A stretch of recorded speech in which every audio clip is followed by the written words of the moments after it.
On this week's 2-minute tip, keeping your vegetable seedlings fertilized and happy.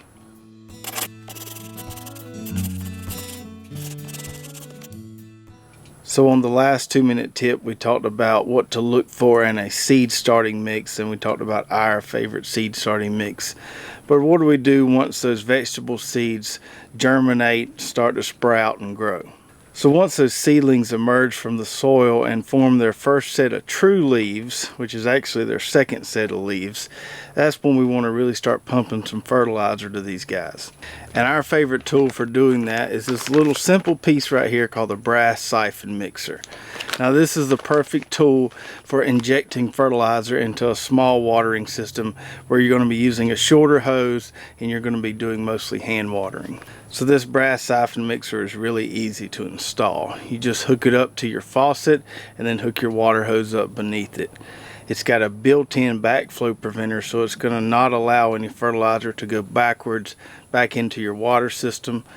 And then the black tube there, you simply just drop that into a bucket with your dissolved fertilizer, and it's going to pull that up and inject it into the water hose out of the nozzle or whatever device you're using to water your plants.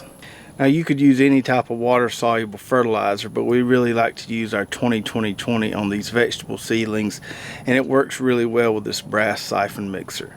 So what we like to do is we take anywhere from 1 to 2 cups of that 20-20-20 and we'll just dissolve it in a 5-gallon bucket, mix it around in there, make sure it's good and dissolved. It will dissolve better in warm water, although with a little stirring it does fine in cold water as well. So then we just drop that black tube into our dissolved fertilizer solution.